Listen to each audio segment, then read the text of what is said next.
and gentlemen, is football.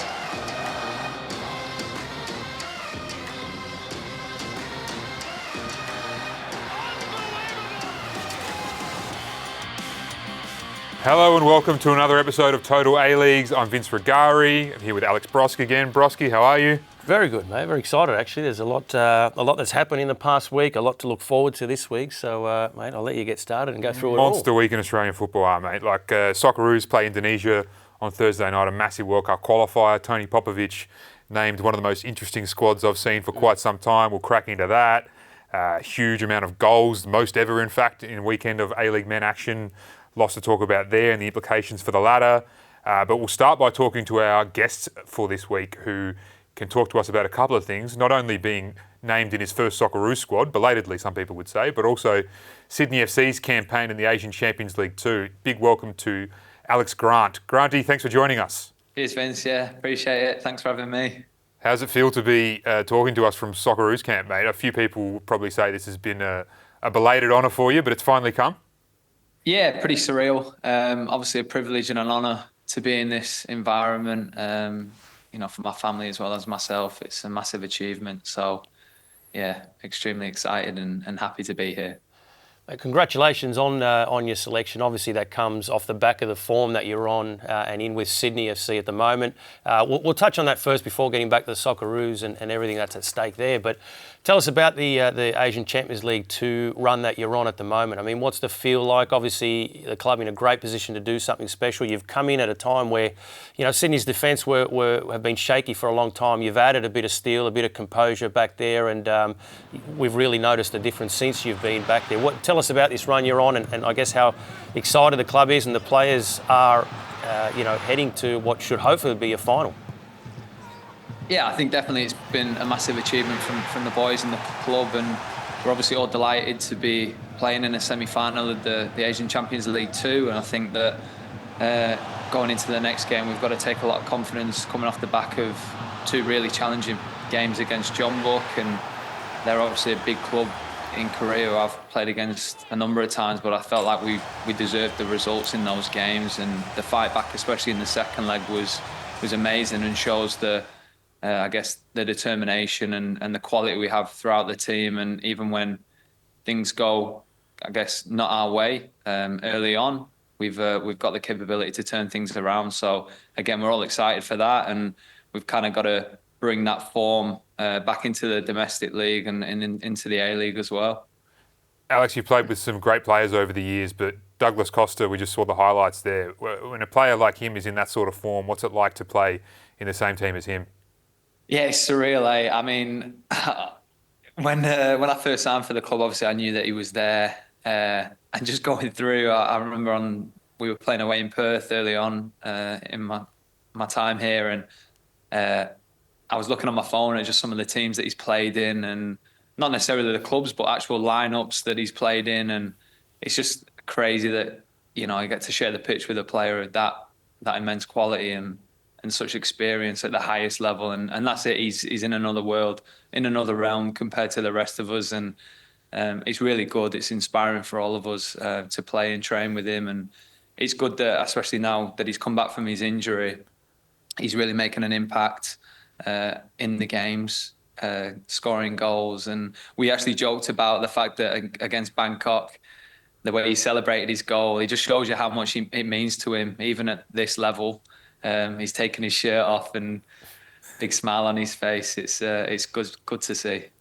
And you mentioned there about the domestic form. Across the whole season, Sydney's been able to get up for the big games, whether it's a derby, Big Blue, or these Asian Champions League 2 games. The games that the team is really expected to go on and show your strength, against, say, Perth and Wellington more recently, that hasn't quite happened. What do you put that down to, or what have you noticed compared to, the big games that you're playing versus, a Wellington where you should be winning comfortably? Yeah, I guess obviously the scheduling over the last month has been a challenge to balancing that with the conditions that we faced in Asia, and then having to bring that back here and playing in a hotter climate, I guess, and that's obviously one obstacle. But I think that's where we've got to be stronger mentally when we approach these games back in the A-League. That, like you said, against the likes of Wellington, against Glory. We need to be taking the maximum amount of points to push ourselves up the league. Fortunately, now we've actually got 6 games against teams that are in and around us. So hopefully we have been performing well, or what the boys have told me, against the teams that are higher up in the league. So it should be a good opportunity for us to take more points. Alex, on the Socceroos front, were you worried at all that the opportunity for national team football might have passed you by? I mean, you weren't getting picked when you were obviously killing it in Korea, K-League team of the season and all that. No look-ins for you there, but I guess, I don't know, Tony Popovich being the coach, you played a good amount of time under him at Perth Glory. Do you think that helped get your foot in the door here? I guess so. I mean, look, back when I was playing in Korea, I've said it before in previous interviews that I probably felt like I was deserving of an opportunity at least. Even being given that, you're not guaranteed to stay within. But it would have been nice, obviously, at that point when I felt like I was playing some great football, to have been given the opportunity. But that didn't happen. And like I said, I wasn't bitter about it or anything like that. It's just, that's football. It's about opinions at the end of the day. And only one man's opinion counts, and you just got to take that on the chin and respect it, no matter what it is, whether it works in your favour or not. And everyone who's played in football will know how it feels. But I guess that's given me the determination of the last year or two, even though I've had struggles as well with my club in China, and I've been given the opportunity now at Sydney to, I guess, rekindle that form that I had back in Asia. And I feel like you said earlier, I've added a lot of strength to the defence and confident with how I'm playing and just enjoying myself, really. I'm probably got a lot less games in front of me than I do behind, but I'm still determined to play at the highest level I possibly can for whatever time I have left. And that's what I want to do. I just want to I've got 2 young boys at home. I want to make them proud, and that's what it's all about. Oh, that's great. And you have played under Popper, obviously, before.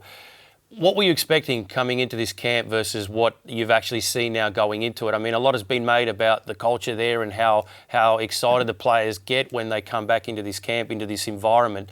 For you coming in at this point, playing under Popper before, what have you noticed? How's the mood in the camp ahead of these games?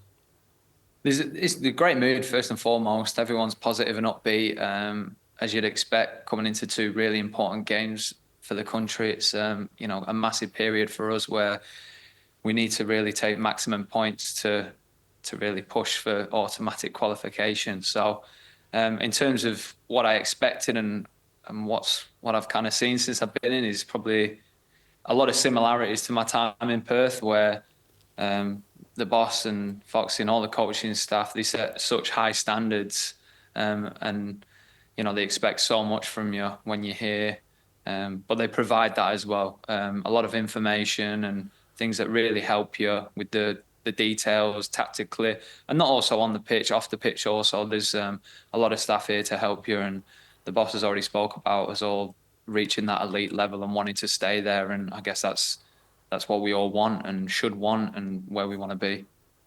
Alex, just finally, your take on these 2 upcoming games. Indonesia, I'm sure you watched the away leg on the couch like the rest of us. You can actually be involved this time. And China, I guess your exposure to Chinese football, does that give you a little bit more intel, I guess, on what to expect from them? Yeah, a little bit. Obviously, both countries, they're fighting as well, because it's a pretty tight group at the moment and a few teams hovering on 6 points. So it's both games are going to be a real challenge and no easy task. But we've got the quality within the squad to overcome it and get through, and I'm confident we can take maximum points, as I'm sure everyone else within the group is as well. My experiences in China, I had a great time there in the year that I played there, and I know that especially playing in a few away games there, they can generate quite a hostile environment, but we're ready to embrace that and be ready for that. And I kind of feed off those kind of atmospheres, especially when it's a bit hostile, and really pumps you up. So it's something to be excited for. Great pleasure to have you on, Alex. Best of luck for everything that's in front of you, mate. Thanks, guys. Thank you.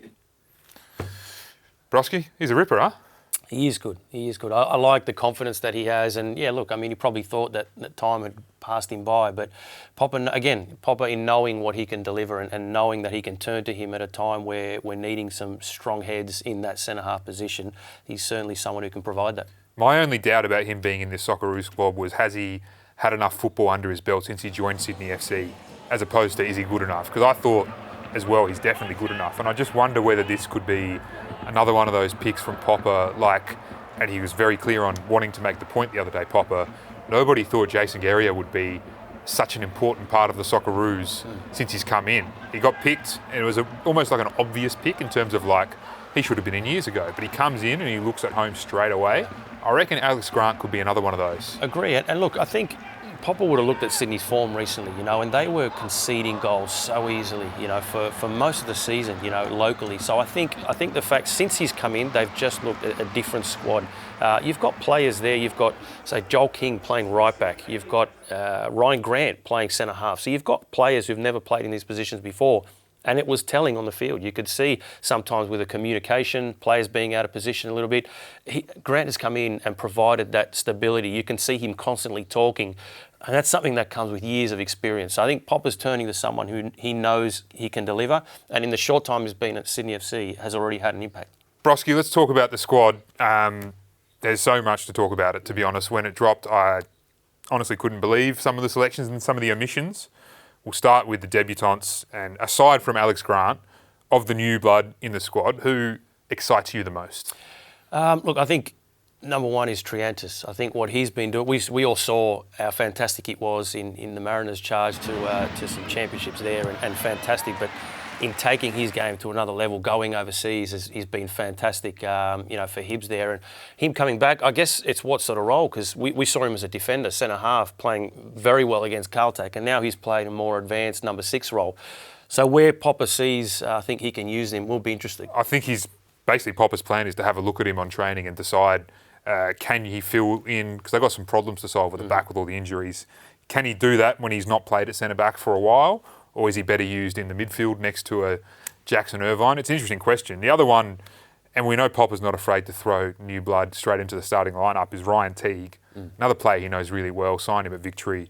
It wouldn't surprise me, I don't think it'll happen, but it wouldn't surprise me if either him or Triantis does get a start against Indonesia at least.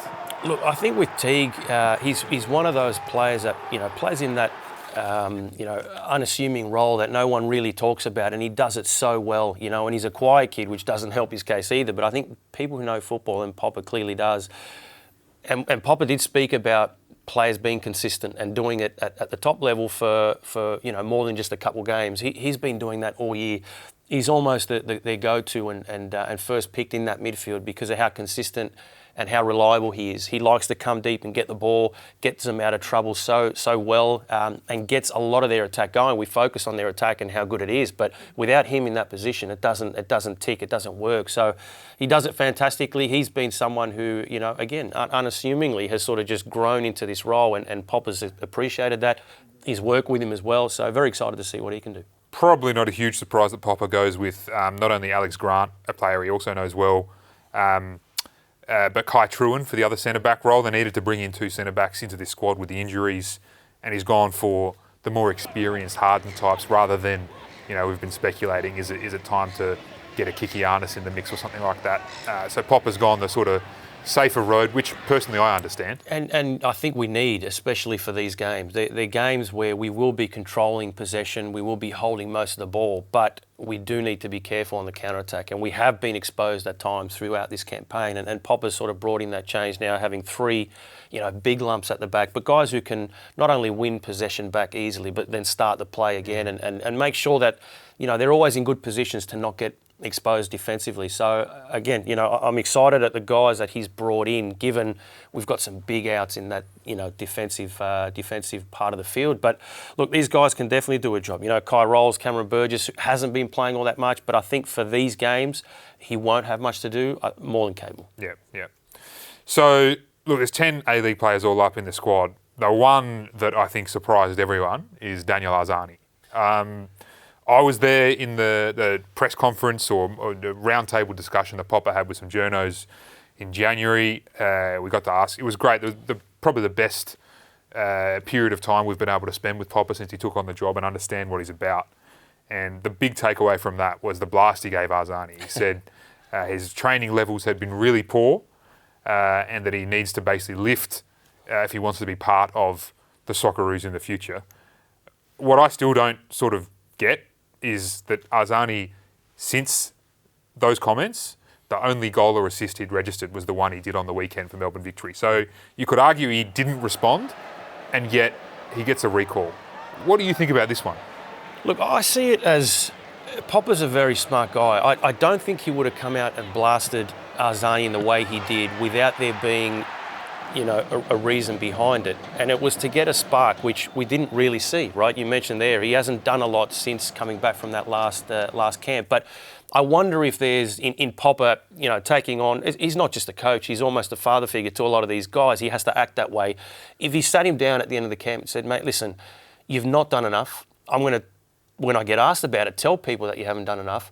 You'll be here next camp, but I need to see a spark. I need to see that next time you come in camp, you're doing everything you can to justify wearing that jersey, right? Because that is what Popper's about. He's very big on passion and deserving a chance to be here. I wonder if there was an element of that before publicly coming out and saying what he did, to then bring him back and see, because we've spoken about Arzani for years, and I think it's great that Popper's called it out, because there's long been that discussion around his attitude and sometimes just not doing enough. Now's his time. He's been given multiple opportunities. He's a fantastic player when he wants to be. So we'll see if Popper's able to get that spark out of him. Well, if he played the way he did for Victory, then maybe he's onto something. I mean, Victory this past weekend, because terrific assist.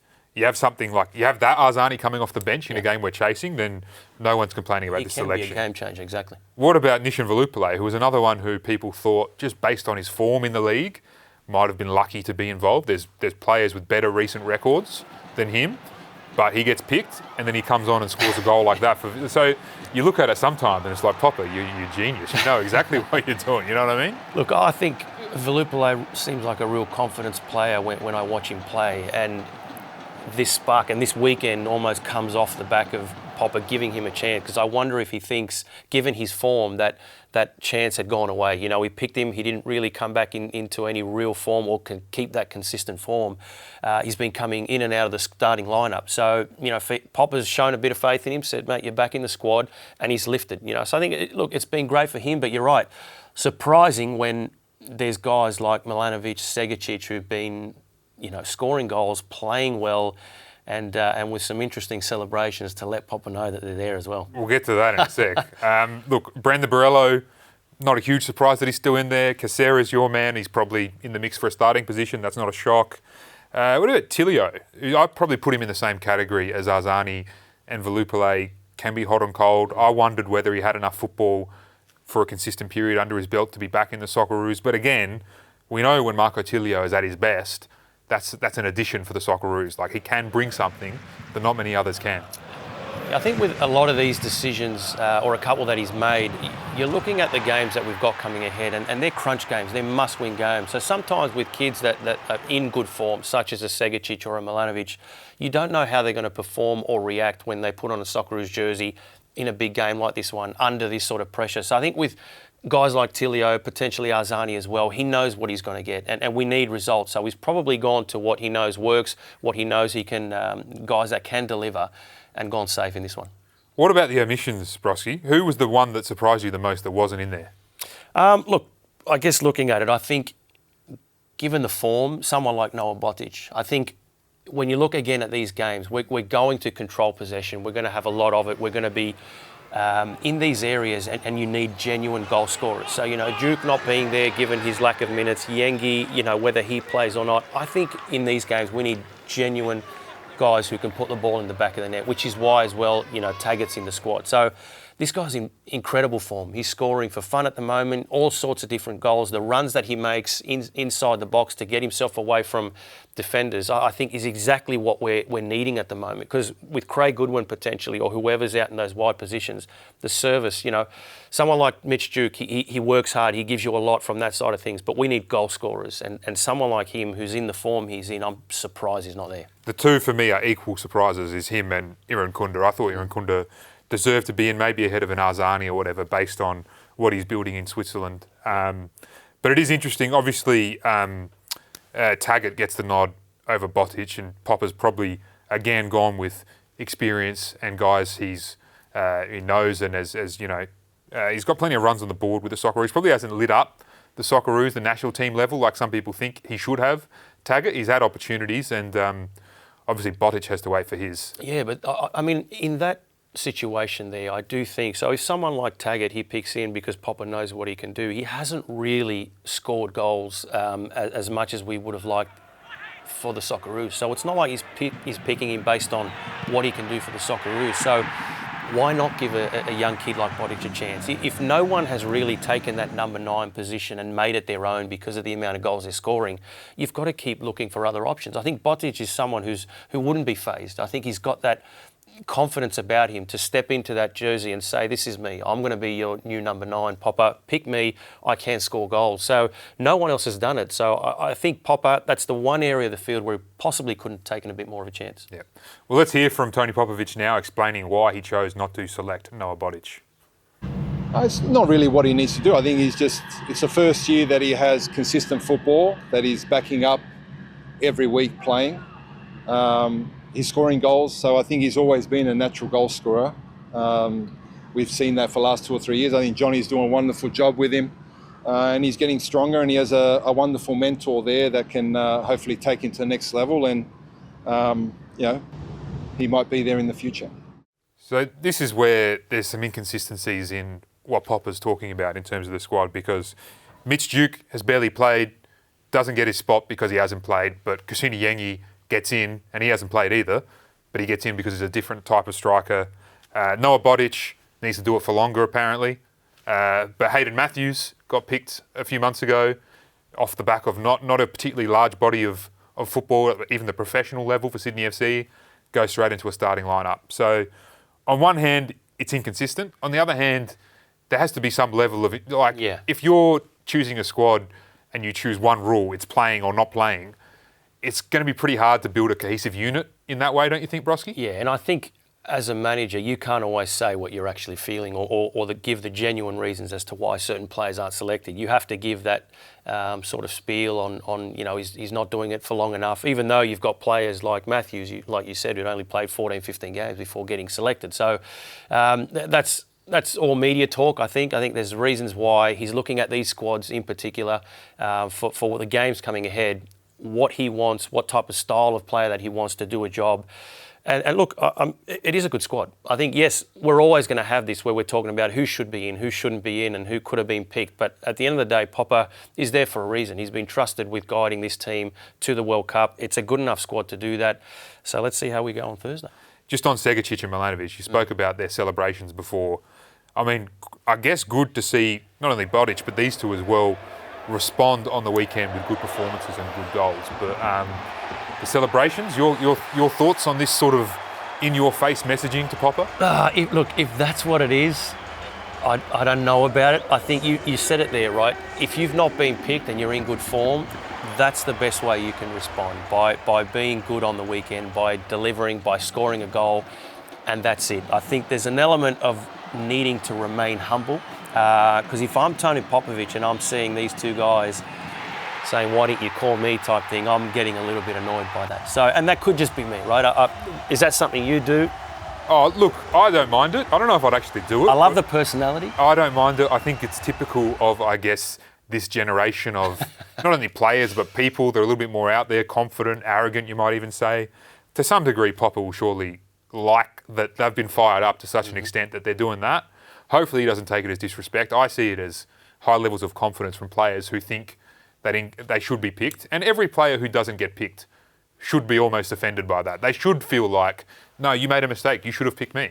And that's the way they both responded is the way, for me anyway, you should respond. Just let your football do the talking. That's how you send your message. But again, I see that part that you're saying, right? That should show Popper that, look, these kids are confident, call it arrogant, whatever you want, enough to believe I should have called them and they should be in this squad. That's a good thing. Brosque, let's talk some of the actual results in the A-League this past weekend. The big one for me, the one with the biggest implications, I think, for the finals race, is the Wanderers come back 4-2 against Melbourne Victory at home. I've been saying I'm not quite convinced, and I said this game, I needed them to win this game for me to be truly buying what the Wanderers are selling at the moment. I've still got some concerns about their ability to control a game of football, but if they get games on their terms, on these transitional terms, and they go forward with this firepower they got in the front third, they can beat any team in the competition for me. So are you now convinced? I don't know if I'm wholly convinced, but I think they can be a serious contender for titles. I think funnily enough, the only two teams that convince me, Auckland FC, who we're going to talk about in a second, who are slightly less convincing, and the other one is Sydney FC. But on one day they convince me, and the other day I give up with them, you know what I mean? Then look, going off form at the moment, they're in a great run of form, the Wanderers, at the moment. And even the way that this game was panning out, 2-0 down quite early, Velupillay, great finish to get them going, Piscopo as well after some good Arzani lead up, and then just before half-time, the Wanderers get themselves sort of back in the game. You're right, and just out of the second half, Victory had some good chances to go up 3-1 and potentially kill the game off, but I don't know that it would have. I think the Wanderers are so dangerous going forward with these guys, Milanovic, Borrello. I love the way Milanovic handled that fast break as well, by the way. That's a situation a lot of players can mess up. Yeah, make the wrong decision. Made the correct decision at the correct moment. And that's what they've got, players in, that can hurt you at any given moment. Scoring 4 goals for multiple games in a row now. I think in the last, they've won 5 out of the last 6. So again, in terms of trying to convince you seem a hard taskmaster.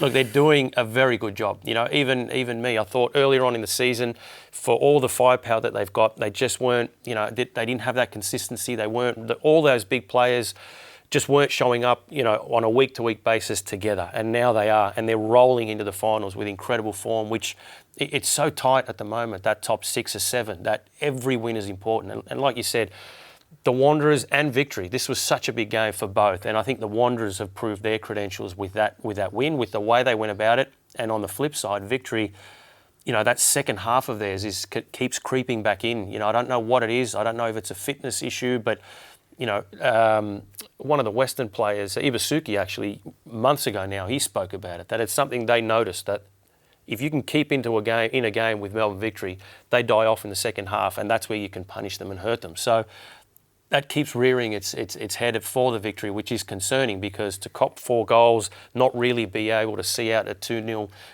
lead is concerning for them. And they just, they went into it with a bit of form as well. So I think this speaks more to where the Wanderers are at the moment. Yeah, loads of character to come back from that situation for them.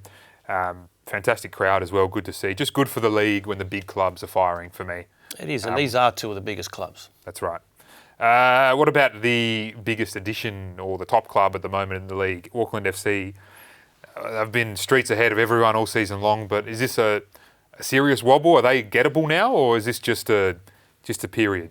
It is a serious wobble, because it was a wobble already last week, and you thought, right, off the back of 2 draws, they should really, against the Mariners team who's struggled for any sort of real threat in attack. They haven't really looked anywhere near their best going forward. Defensively, they've been, conceding so many soft goals as well. So this is a Mariners side who's just not been there all year, and you expected Auckland to go, and really, I guess, send a message this week, because we spoke last week already about this little wobble, and they didn't, and I mean, funnily enough, the way it happened as well. So this equaliser here is not the first time it's happened in recent weeks where they cop a late goal, and that's something they were doing to teams for so many, games earlier in the season. So it is concerning. Heading into the finals, you want to take form. All of a sudden, they're looking over their shoulder. Western United, with a massive win, are starting to gain confidence and really creep up on them. And if they don't see out this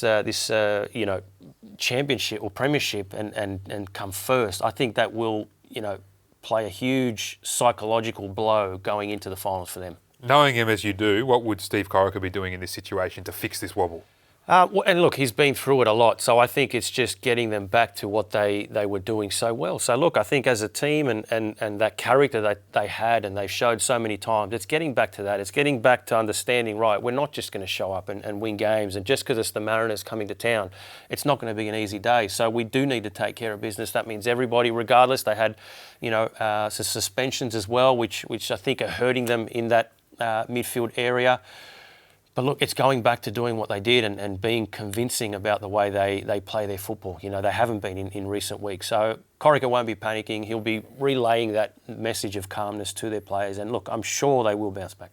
We've been wondering if Newcastle could somehow sneak into the 6 or the finals calculations I reckon that chat's done now after this result against Western United. 6-2, Brosque. Like, emphatic. it's snipping at the heels of Auckland FC as well at the moment, Western United. Like, again, on their day, they're an irresistible football team. They are, and again, their attack, right? I mean, Ibasuki was, he's great, that sort of link-up play that allows someone like Bodic to make his runs, drop in and just play off him wherever he sees fit, find the space, find, those pockets of space in and around the box where he needs to be, have just turned them into a real attacking force. Bozanovsky there with a couple of goals himself. So they've got genuine threats all across that attack, and in the way they went about it against Newcastle, who was going into this game with some real form, I think Alois has done a great job, and they're really peaking at the right time of the season as well. Nipping at the heels, like you said, of Auckland, and their title challenge isn't done yet, and they look great. Again, defensively as well, against the Jets side, who's been in good form and scoring a lot of goals. Yes, they did concede a couple, but in attack, that's where it is at the moment for Western, and they look a force. You know who they got final round? Auckland FC at home. Oh, that's great.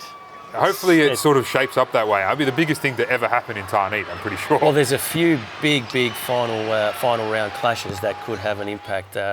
Obviously, that's one there that goes a long way to winning the premiership, but for the Six as well. The Jets, interesting, serious question marks, I guess, about what's going on there in terms of Rob Stanton, the coach, who's come through a pretty difficult campaign. Let's hear now from the boys on A-League Download. Robbie Stanton afterwards, he's great value, isn't it? These hands that built Australia. In the press conference, there's lots of controversy about his future. Has he signed a contract? Is he leaving? When's he leaving? This was him in the press conference afterwards. For me, I will be forever grateful, whatever the outcome, to Newcastle Jets. Why? Because they had the balls to put me in here. That's the first one. So my obligation is to the club and the club first, that I develop the best people, the players, whoever's around me, and I do my best no matter what. That's what I do. Regardless of my future, it's irrelevant. That's what they hired me to do. They backed me, and they're still backing me, and that's what I intend to do. So if I do that really well, the next guy coming in should smash it. I believe I've done a top job. So I believe the next guy will kill it. Whenever that is, at the end of the year, in 2 years' time, it's irrelevant. The idea is to keep building the club.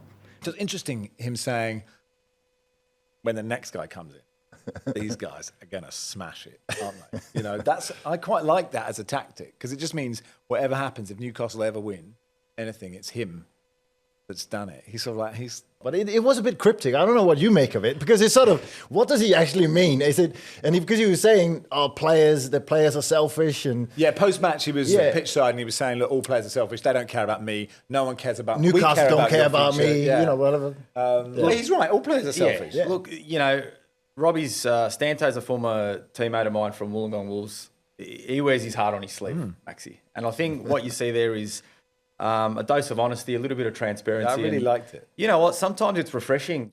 First of all, world-class gestures for me, Brosque. I love that. Questionable ones, definitely. Yeah. But I don't know. I think all of that was pretty genuine, to be honest. You know Rob Stanton far better than me, but for me it seemed like a guy who's given his all to this football club and this team. He's unsure about the future, and I think he genuinely believes, and I agree with him, that whoever takes over has got a good base to build on, at least compared to what was there before he was there.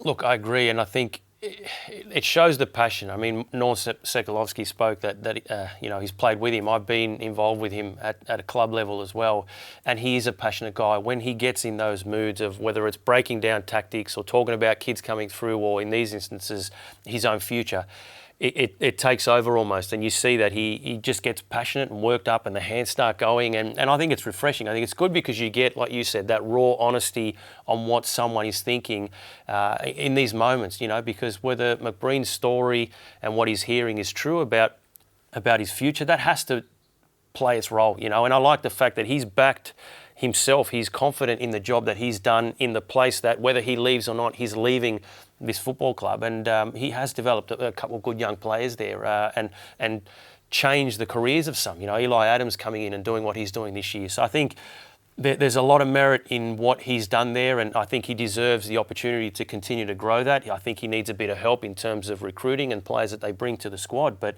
I think he's done a good job. Yeah, great, Brosque. Melbourne City are breaking records in the NJA A-League at the moment. Here's a little taste of what they're talking about this week on Dub Zone. Well, thanks, guys. Coming up on Dub Zone, City makes it 19 games unbeaten at the top. Midfielder Mariana Speckmeyer joins us to talk about their invincible status. Western fights back 3 times to collect all 3 points against Canberra. And the Jets, they've soared to their 3rd straight win, breaking Brisbane's hearts in a stoppage time thriller. Teo and Teresa will join me again. What have your highlights of the week been? I've got to say, obviously, Sydney's win, but Jasmine Black's performance in that game was outstanding. Looking forward to talking to Mariana Speckmeyer, not just about the prospect of an invincible season, but the challenge of the AFC Women's Champions League. Well, City's still sitting pretty at the top and plenty to play for this weekend. That's all coming up on Dub Zone. Catch us on the A-Leagues website app or YouTube channel or on 10 Play. All right, Brosque, into extra time. Who had the best goal of this past weekend? Well, yeah, last week we were talking about 4 absolute screamers. This week, another couple. And this one from Kiddo is an absolute rocket, and I loved it, but it wasn't quite good enough. And this one from Velupillay as well. Beautiful finish. Hard to go past, to be fair, Luke Amos. And this first little bit of improvisation there, gets the ball back, and this sweet strike from him is as good as you can possibly hit a ball. And this angle right here is amazing. I mean, as a lefty myself, I don't think I ever hit a ball that sweet. So to see a kid like that doing that, I think is fantastic. Good on him. Does it tell you how crazy this weekend was when we're only now just getting to Adelaide United 4, Macarthur 5? Adelaide had a potential winner chalked off in extra time as well. I mean, what did you think taking this game in? Crazy. I mean, Macarthur up 2-0 after 10 minutes and Adelaide just some poor defending. I guess given the stage of the season we're at, 2 of their goals they're trying to play out from the back, and we see it so much in the A-League, and it's so frustrating. Sometimes there really is nothing wrong with just getting it up the park, and I think they were their own enemies sometimes. And then, look, Macarthur, to be fair, give them one back, so I think that was awfully nice of them. But in the end, just an entertaining game. David Zrulich, Brosque, a disappointing result with Perth Glory. Is he still the right man to lead them into the future? I think he's the right man to be given an opportunity. I think, look, he was credited with a lot of the good things that Sydney were doing last year with his work with Ufuk-Talay, the press, and we all assumed that was just going to roll over and he was going to fly into this new role, and it hasn't happened. So for various reasons, I still think looking at their season, 2 wins out of 21 is nowhere near good enough, regardless of how you look at it and what excuses you make. But I do think it'd be a shame to move him on, bring someone else in. I think the recruitment was extremely poor. That's key heading into next season. I feel like he's owed the chance to do that, to recruit well, to bring in some new faces and get their squad going. You look at John Aloisi and what he's been able to do, a couple lean seasons. He's rebuilt the squad. Now they're challenging for the premiership. Driller deserves a role to do that, the opportunity to do that, and then give him a chance, see how he goes next year. Tony Boom, Brosque, announced as a part owner of Melbourne Victory this week. He is, of course, the Brighton and Hove Albion owner. How big is this for them? Look, anyone wanting to come in and invest in our league, I think, is huge. So I think for the Victory, it's big. They are one of the biggest clubs in the country. So to have some, Brighton's owner see potential in our league, in their club, I think is always a good thing. We've got Bill Foley, investing as well into Auckland and our league. And when you've got Premier League owners seeing that there's something here, I think that's always a good thing. Yeah. Just finally, Brosque, international break. What is your best memory as a Socceroo wearing the green and gold? Look, I think there's a particular game which stands out for me, and it was down in Amy Park. We beat Saudi Arabia. I scored 2 goals. But as a young Aussie kid coming through, Harry Kewell, was everything to us. And, to be able to play up front with him, I didn't get to share many camps with him, but to play in that squad, you had Bresciano, Schwartzy, some incredible players, Emo as well, some of the best we've ever had. But Harry Kewell, to be lining up and alongside him, for me, was a dream. And to cap off the game with a couple of goals as well is my highlight. Could do with either one of you 2 blokes on Thursday night, I reckon, Brosque. Thanks, mate. Thank you. Good effort. Thank you for joining us. We'll see you next week.